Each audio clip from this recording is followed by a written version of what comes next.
Il ne faut pas avoir peur. Bonsoir à tous, vous êtes sur Géopolitique Profonde, la chaîne qui est là pour remplacer les médias subventionnés. Alors je fais comme tout le temps la petite annonce, hein, n'oubliez pas la lettre de Géopolitique Profonde. Voilà. On a notre ami d'ailleurs qui écrit sur cette lettre, Jean-Maxime Corneille. Voilà, c'est une lettre que vous ne trouverez nulle part ailleurs, des informations que vous ne trouverez nulle part ailleurs. N'hésitez pas à vous y abonner.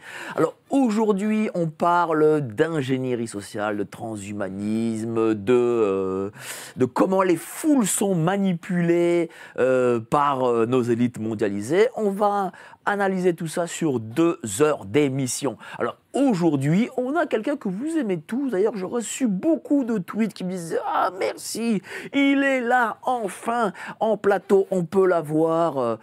Il a mis son plus beau costume, c'est Lucien Cerise, chercheur en ingénierie sociale. Il a écrit « Gouverné par le chaos » aux éditions Max Milo. Salut cher Lucien, comment tu vas ? Très bien, et puis merci pour cette invitation. C'est normal qu'on t'invite. Tu as écrit cet excellentissime livre qui se vend très bien d'ailleurs. Qui se vend toujours 14 ans après la première édition. Enfin, la première édition était de 2010 et il se vend encore puisqu'on a fait la 3e édition. Donc en fait là, tu réédites tes bouquins depuis 14 ans, quoi. Et tu mets juste une nouvelle couverture et tu fais tiens, regardez, c'est un nouveau livre. Non. Non, il y a vraiment, en fait, il a été, pour la 3e édition, il est vraiment revu et augmenté à la lumière justement. Et comme l'intelligence augmentée, voilà. C'est ça, oui. Voilà, il a augmenté en fait. En tout cas, à la lumière justement de la période covidiste, qui est venue confirmer ce que j'avais écrit en 2010, en fait, tout simplement. Donc ça m'a permis en fait d'enrichir le texte original avec des citations de Klaus Schwab par exemple, ou de Yuval Harari et puis ou de Olivier Véran, un certain nombre comme ça en fait de cas concrets en fait qui sont venus illustrer et qui sont venus enrichir ma documentation, ce qui m'a permis de rajouter 20 pages au texte final, au texte complet. Et de proposer vraiment un nouveau livre en fait par rapport aux 2 premières éditions. En tout cas, cher Lucien, on est très content de t'avoir parmi nous et donc on va débattre avec toi. Bien sûr, il y aura l'entretien impertinent et voilà. Donc pour le coup, moi je suis très content et ça fait vraiment plaisir parce que surtout que t'es pas si disponible que ça, en tout cas pas les après-midi. Voilà. Donc là aujourd'hui, tu es disponible pour nous. À ta droite. Je la présente plus. Pourquoi ? Je la reçois tellement souvent. Ah oui, non, mais attends, moi, je n'avais pas vu ce magnifique frigide studio. Vous êtes professionnel. Frigide. Vous devenez mainstream. Dit Virginie Tellen, dit Virginie Merle, dit, je ne sais même plus comment on t'appelle d'ailleurs. Si, c'est ça, Frigide Barjot, Virginie Tellen, mon nom de femme mariée. Ouais. Et je suis née Merle à Lyon. Bon, très bien. Même à Givors-Canal. Donc tu es présidente de... Non, déléguée générale. Si oui, bon, déléguée générale, là, tu te trouves des postes, je ne sais même plus lesquels. Bon, déléguée générale de l'avenir. C'est là où on bosse, c'est la tous. déléguée générale. Voilà, bon, donc l'avenir pour tous. Oui. Tu as écrit encore des bouquins. Tiens, cite-les-nous et montre-les-nous, tiens, tes bouquins. Le premier. Voilà. Alors celui-là, il a été interdit tout de suite. Voilà, mais montre-nous tes bouquins où t'es dessus plutôt, oui. la tête, c'est mieux, je préfère. Comment je fais quoi ? Tiens, les bouquins là, quand t'as pilonné tes bouquins là. Voilà, alors ensuite celui-là, l'humain plus fort que le marché. Celui qui raconte les manifs et ce qui s'est passé, parce que ça a été bien caché, secrétisé par nos médias préférés. Et ici, les solutions que nous proposons pour éviter de tomber dans la posthumanité, car transhumanité n'est qu'un passage. On va en parler. La réalité, nous tombons dans la posthumanité, c'est-à-dire dans la fin de la... Tu as participé aussi ce dimanche à une grande manifestation. Parle-nous, parce que bon, il n'y a aucune communication dessus, quoi, en fait. Même moi, je n'étais pas au courant. Je crois que c'est un peu fait exprès, mais bon, alors, je vous explique. Nous sommes en direct, là, ce soir. Ouais. Demain, à l'Assemblée nationale, il y aura le vote, soit si ce n'est le vote, la discussion pour la constitutionnalisation de l'avortement, du droit à l'avortement. C'est-à-dire que le fait de supprimer la vie dès son engendrement in utero va devenir un droit fondamental qui va structurer la République française. Vous comprenez, dans la Constitution. Est-ce que vous pensez que c'est logique ? C'est l'endroit où il faut mettre ça ? Je ne le crois pas. Et surtout, je crois que ça va, pour les juristes qui sont parmi nous, créer une hiérarchie de normes où la mort sera au-dessus de la vie. Or, je rappelle, parce que Madame Vautrin, qui vient d'être élue, qui était dans les manifestations, chère, vous y étiez aussi, vous m'avez annoncé, et je vous en félicite et je vous en remercie, mais Catherine Vautrin tenait la banderole de tête avec Wauquiez, avec toute la droite. Avec les Pécresse et compagnie, ouais. Et puis, comment est-ce qu'il s'appelle, le président de l'époque de... bref, voilà, il y avait tout l'UMP et derrière, il y avait tout le FN. Hein, il y avait aussi, sauf Marine qui m'avait dit « Ouais, je ne viens pas parce que tu comprends, voilà, je ne veux pas gêner. » J'ai dit « Merci beaucoup. » Ouais, ne pas se montrer surtout. Hein. Non, mais c'était, en termes de... voilà, c'était pas mal et il y avait Marion qui se cachait derrière. Bon, voilà, donc ça faisait, on avait pu avoir tous les grands médias et tout, et beaucoup de monde. Parce qu'à l'époque, l'épouvantail Le Pen marchait à fond. Ouais. Et Catherine Vautrin était là. Et bien maintenant, demain, c'est elle qui... Et il y avait Simone Veil dans les manifs. Je suis désolée de vous le dire, car je vous rappelle que le 17 janvier 1975, quand a été votée donc la dépénalisation, l'interdiction du droit, enfin de l'avortement, Simone Veil avait commencé en disant que le droit à la vie serait toujours premier. Demain, ça va être inversé. En tout cas, chère Frigide, voilà, donc c'est pour ça que nous étions... On en parlera pendant l'émission, parce que c'est important. Vous rappelle, donc c'est pour ça qu'il y avait cette manifestation, malheureusement, invisibilisée, et peut-être même par ses organisateurs, c'est là où il y a un petit souci. Tiens, on en parlera de ça. Voilà. Notre ami Jean-Maxime Corneille qui écrit sur la lettre, on me met pas, mettez Jean-Maxime Corneille, allez, il est plus beau, il a mis un costume, il a mis une cravate, vaut mieux le mettre lui que moi. Bon, merci, hein, je m'en souviendrai, monsieur le régisseur. Ce soir, je tiens à le signaler, la France doit savoir, monsieur. Donc Jean-Maxime Corneille qui écrit sur la lettre de Géopoétique profonde, analyste, il traduit aussi le dernier livre de Steve Pietznik, Tox. Je vais le prononcer de mieux en mieux, moi voilà, je crois. Hein. Oui, voilà, très bien. Petchenik. Comment ça va? Ça va très bien, ça va toujours très bien. Bon, quand on entend ça, là, ce qui se dit... c'est toujours intéressant de voir la dualité, je pense qu'on va avoir l'occasion d'en parler en fait, mais toujours la dualité, c'est-à-dire qu'on nous propose à chaque fois des débuts d'idées qui pourraient se justifier ou en tout cas qui sont vendues d'une certaine façon et en réalité on s'aperçoit que 30 ans après il y a eu des monceaux d'opérateurs subversifs qui ont fait dévier le sujet tel qu'il était initialement vendu de façon à l'amener sur une autre voie et 30 ans après on se dit qu'est-ce qui s'est passé ? Et en fait, ça, c'est la subtilité de la subversion sociétale, en fait, mais qu'on ne voit que sur le temps long. C'est comme, je dis en matière d'histoire, par exemple, du pétrole, ce n'est pas pensé à 5 ans, c'est pensé à 50 ans. Et c'est difficile à conceptualiser. Justement, on en parlera, parce que c'est aussi une forme d'ingénierie sociale. Et puis, la sublime, la magnifique, la merveilleuse Caroline Galacteros, dorénavant youtubeuse, géopolitologue, sa chaîne... Paix et guerre, là, que vous voyez sur les écrans. Déjà 11 000 abonnés après seulement une vidéo. C'est un succès. C'est dingue. C'est un succès. C'est un triomphe. Oui. Il faut que ça monte, Voilà, de plus en plus. Mais ça me plaît beaucoup de faire ça, en fait. Je sens que je vais m'y impliquer. Et pardon, vous êtes sur YouTube aussi? Je viens de créer une petite chaîne, en fait un canal, tout simplement, où je puisse vraiment dire ce que j'ai à dire sans attendre qu'on m'invite pour me demander, me poser quelques questions, me couper la parole, trop me contraindre. Mais c'est sur YouTube. Sur YouTube. Paix et guerre. Oui, Distinct Géopragma. Voilà. Absolument. Présidente aussi de Géopragma, évidemment. Ouais. Et donc voilà, YouTube, Paix et guerre, je vous invite à y aller tous. C'est une excellente chaîne. Prochaine vidéo, tiens, c'est quand? Prochaine vidéo demain 19h. Ah, voilà, c'est toutes les semaines. Oui, c'est toutes les semaines. Puis après, ce sera plusieurs fois par semaine. Et évidemment, à 19h30, nous aurons droit à l'édito de Caroline Galacteros, Brouillard de guerre. Ah, je ne sais pas sur quoi ça va être, mais je sais que ça va être passionnant. Merci beaucoup, chère Caroline. J'espère vous raconter des choses amusantes. Mais je le sais. Mais j'en suis persuadée même, chère Caroline. Ça chauffe un livre. Trop gentil. Trop gentil, Val.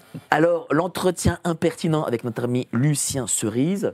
Quand vous dites, cher Lucien, gouverné par le chaos, qu'est-ce que ça signifie? Est-ce que ça signifie qu'en fait, l'État ou les pouvoirs publics ou les institutions créent des crises qui leur permettent de se maintenir sur une forme de pouvoir? Alors oui, effectivement, donc c'est relativement bien documenté maintenant. C'est notamment la journaliste canadienne Naomi Klein qui, dans la stratégie du choc, un pavé de 800 pages, avait montré le parallèle entre les méthodes de mind control, comme le programme MKUltra, et donc les crises financières provoquées, ou les crises économiques provoquées. Donc dans les deux cas, c'est de la démolition contrôlée. C'est-à-dire que les méthodes de mind control ou de contrôle mental consistent en fait à faire la démolition contrôlée sur un esprit, sur une personnalité. On déconstruit complètement, on détruit la personnalité, la psychologie de quelqu'un pour la reconstruire à neuf en quelque sorte. Et puis bon, ce genre de méthode peut être appliqué aussi un petit peu partout. Bon, en fait, je parle de démolition contrôlée, ça vient du bâtiment. C'est pour ça que aussi on parle d'ingénierie. Et puis il y a plusieurs sortes d'ingénierie. L'ingénierie financière, l'ingénierie Expliquez-nous justement ingénierie sociale. Qu'est-ce que c'est exactement pour les gens qui nous regardent ? C'est de la planification sociale. Mais on se rend compte effectivement quand on travaille sur ces questions que cette planification sociale, donc elle peut être annoncée. Aux gens, on leur dit, à la population, nous allons en fait planifier le développement de l'économie. Ça, c'était les soviétiques, qui annonçaient leurs intentions. Mais le libéralisme fait aussi la planification sociale en réalité. Alors il y a un ouvrage qui m'a profondément marqué, dont le titre en anglais était Captains of Consciousness, qu'on a traduit, qui a été traduit en français par Conscience sous influence. J'en ai fait la préface pour la nouvelle réédition. L'auteur Stuart Ewen est historien de la publicité à New York et il montre bien que dès les années 1920, il y a eu vraiment en fait une planification du libéralisme, enfin du marketing en fait de la société de consommation pour répondre en fait aux méthodes de planification des bolcheviks. Et en fait la différence, en réalité, elle ne réside pas dans l'esprit général, elle réside dans en fait comment on va faire avancer les gens. C'est-à-dire, en fait, la méthode bolchevique, c'était plutôt autoritaire, c'était le bâton, mais la méthode capitaliste, c'était plutôt la carotte, avec toutes les méthodes de conditionnement par la récompense. Ça, c'est bien connu maintenant. Il n'y avait pas que Pavlov, il y a aussi tout un tas de savants, de chercheurs en psychologie du comportement ou en sciences comportementales, du côté du monde capitaliste libéral, qui travaillaient sur le conditionnement comportemental, mais furtif. C'est-à-dire en fait non autoritaire, donc par la récompense. C'est tout le capitalisme de la séduction, Michel Kluska. Quoique aujourd'hui, il commence à devenir autoritaire. On le voit par exemple avec la crise sanitaire. On a mis en place je ne vais pas utiliser le terme officiel, mais je vais plutôt utiliser le terme enfermement pour YouTube. Voilà, on a un peu enfermé les gens, on a mis des passes, des choses comme ça. Là, visiblement, il sort de ce côté carotte pour utiliser aussi le bâton. Alors, il y a quand même des méthodes de fabrique du consentement, en anglais engineering of consent.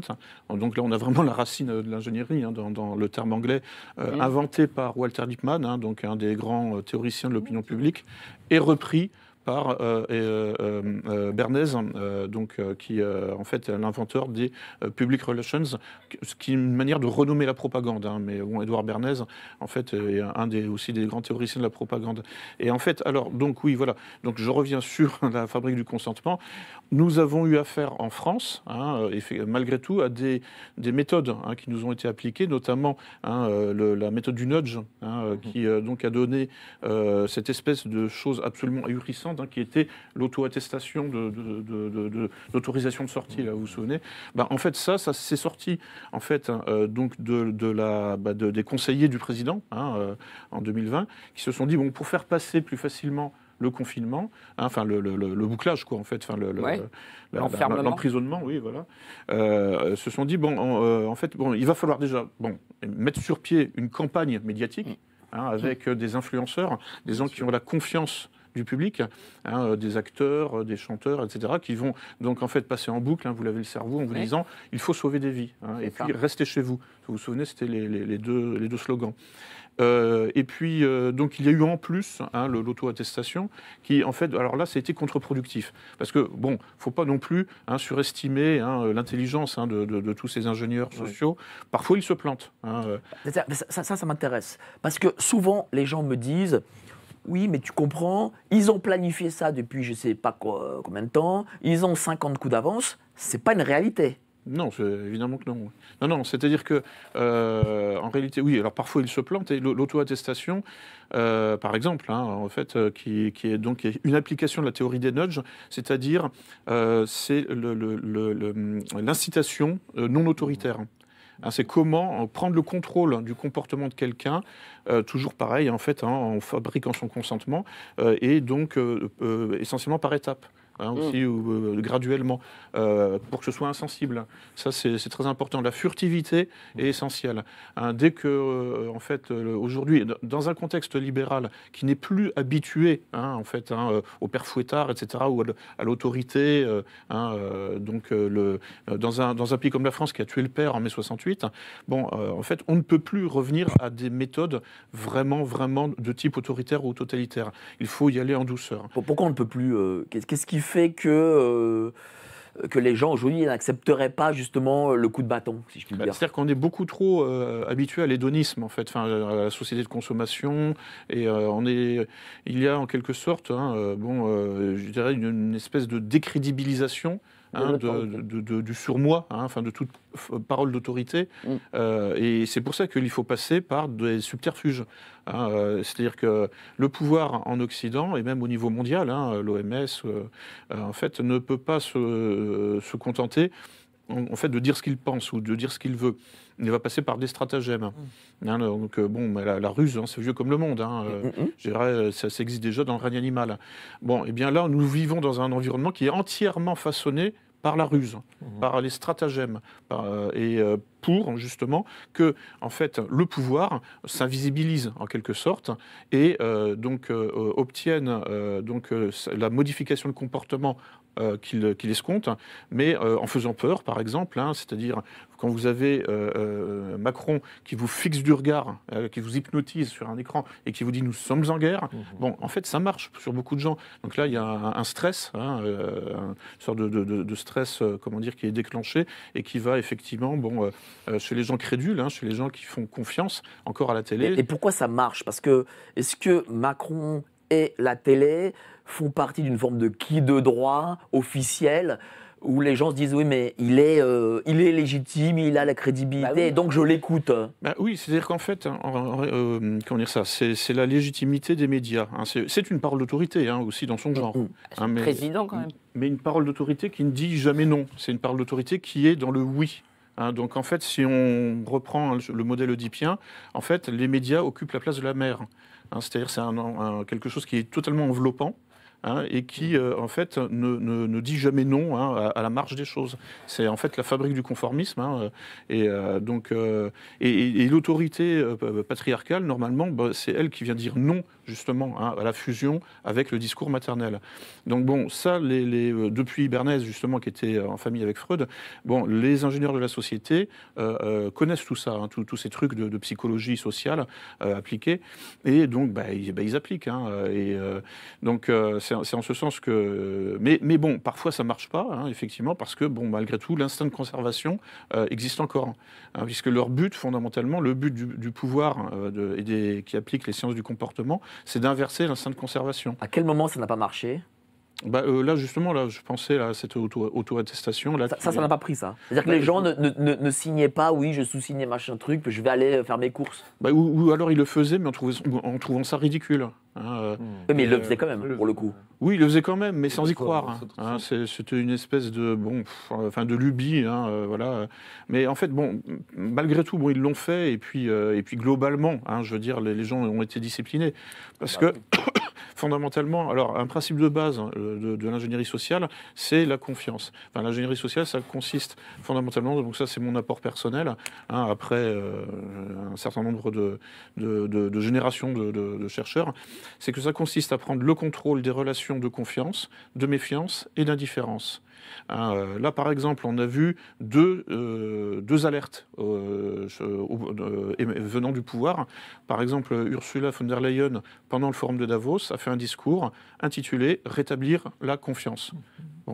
parce que précisément la confiance vis-à-vis de cette oligarchie est en train de disparaître. C'est plutôt bon signe. Et avant le forum de Davos lui-même, le Forum économique mondial qui organise l'événement, des intellectuels du Forum économique mondial avaient publié sur le site de l'OMS un article où ils s'alarmaient du fait que le corps médical n'avait plus la confiance du grand public. Que l'opinion publique était en train de perdre la confiance aveugle vis-à-vis des médecins en général et de l'industrie pharmaceutique. Donc là, le pouvoir aujourd'hui a absolument besoin de la confiance et il fait donc de l'ingénierie sociale au sens du piratage informatique, c'est-à-dire abus de confiance. Par usurpation d'identité. Ça, c'est les deux jambes, en quelque sorte, de l'ingénierie sociale au sens du piratage informatique. C'est usurpation d'identité et abus de confiance. Nous baignons là-dedans.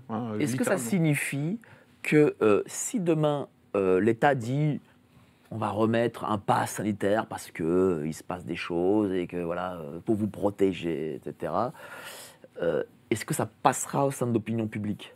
Beaucoup moins qu'en 2020. En 2020, on a été pris par surprise. Moi-même, en 2020, je me suis laissé faire pendant 2 semaines. Ah, quand même? Oui, oui. Bon, je me suis dit... C'est-à-dire que tu as cru à un narratif, toi-même qui es pourtant chercheur dans ces questions-là. Pas exactement. C'est-à-dire que je me suis dit, bon, voilà, en fait, on avait déjà eu une alerte en 2009. Enfin, je veux dire, il y avait eu un galop d'essai là, avec la grippe H1N1. Je me suis dit, ils nous refont le coup, en fait, pour vendre des médicaments, vendre des vaccins. C'est une opération commerciale. Et puis, bon, mais là, bon, alors ils durcissent un peu le ton. En fait, ils nous enferment. Oui, vous n'avez pas fait ça en 2009. Bien sûr, voilà. Mais donc, c'est la différence que je notais. Et je me suis dit, bon, allez, au bout de 2 semaines, enfin, voilà, quoi, ça va s'arrêter. Et quand j'ai vu que ça durait plus de 2 semaines, là, je me suis dit, non, en fait, c'est au-delà d'une opération commerciale. Ça va au-delà de ça. Là, on est dans la politique et dans l'ingénierie sociale, c'est-à-dire dans la restructuration de la société complète. Mais au prétexte, en fait, d'une grippe, quoi. Donc, en fait, pendant 2 semaines, bon, comment dire ça, j'étais comme un lion en cage chez moi, voilà.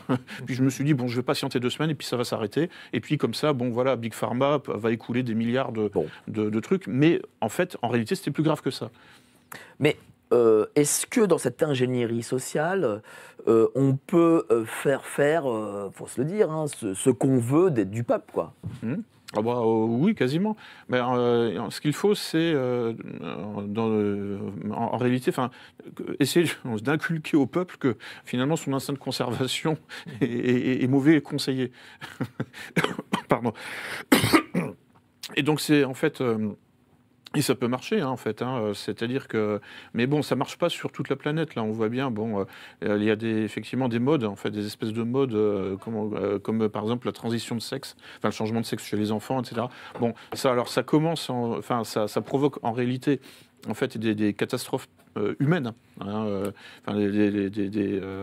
en Occident, mais ça prend pas ailleurs. Enfin, je veux dire, bon... pour le moment. Pour le moment, oui, pour le moment, c'est vrai. En fait, il y a des réactions salutaires qui viennent, par exemple, de Russie, là, où ils ont interdit la propagande LGBT, je crois, en novembre l'an dernier.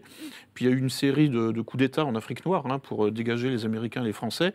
Pourquoi ? Parce que, depuis des années, les Américains et les Français amènent les droits LGBT avec leur diplomatie internationale. Oui, mais est-ce que si, par exemple, l'État saoudien, tiens, j'allais dans un extrême, l'État saoudien fait de l'ingénierie sociale sur X années concernant le progressisme, est-ce que, au final, le peuple saoudien, après X années, peut se dire « Ah oui, en fin de compte, c'est bien, je m'y convertis ».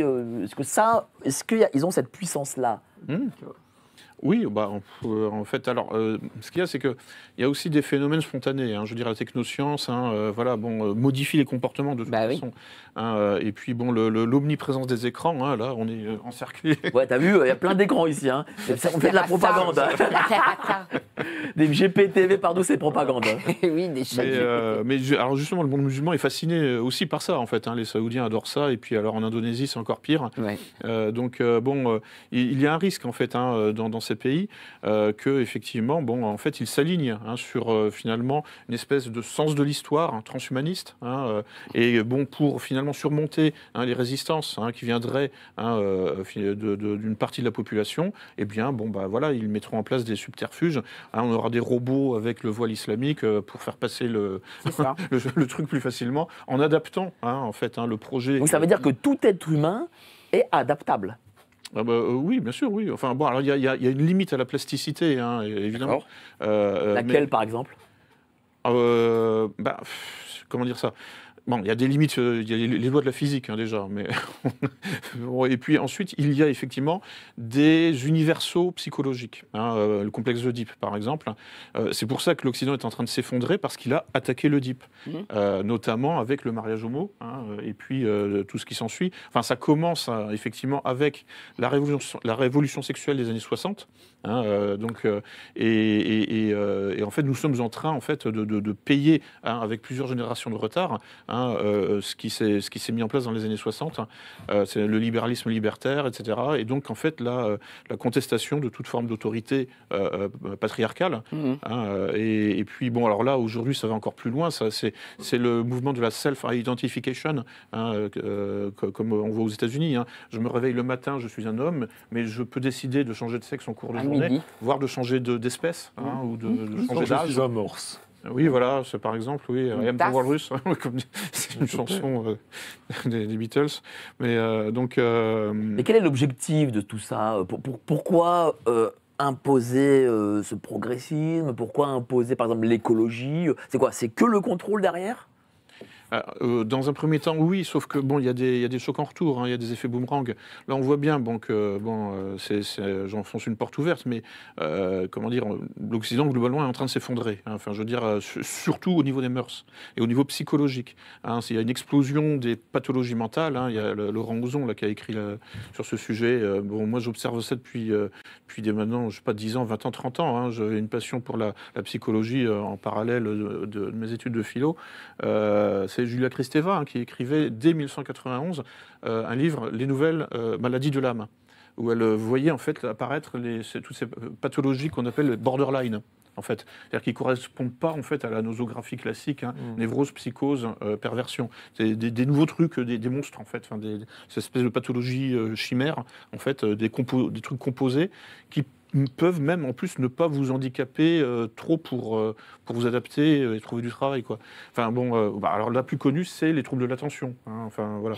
Enfin ça là par contre c'est handicapant pour trouver du travail. Mais je veux dire c'est les enfants hyperactifs, quoi. Il y a une épidémie d'enfants hyperactifs. Moi j'en ai dans ma famille. Ça donne le résultat. Ça fait des toxicos à l'adolescence parce qu'ils n'arrivent pas en fait à s'adapter. Ils sont mauvais en classe, etc. Ça fait effectivement des échecs, des échecs existentiels. Et là, on baigne là-dedans. Puis alors aux États-Unis, avec le fentanyl, on voit toutes ces images.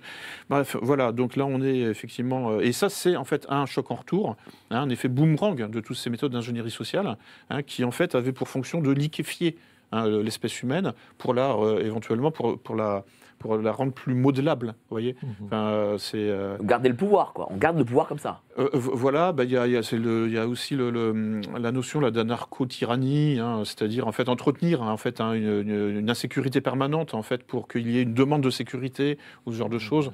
Et puis surtout, un grand secret de l'ingénierie sociale finalement, c'est que il est plus facile effectivement de gouverner finalement par l'insécurité que par la sécurité. C'est-à-dire que l'insécurité, en fait, si vous donnez à votre population les moyens de la sécurité, elle peut l'utiliser contre vous, parce que en fait, elle sera plus forte, elle sera plus stable, et elle aura les moyens cognitifs, déjà de dire non, de vous dire non à vous.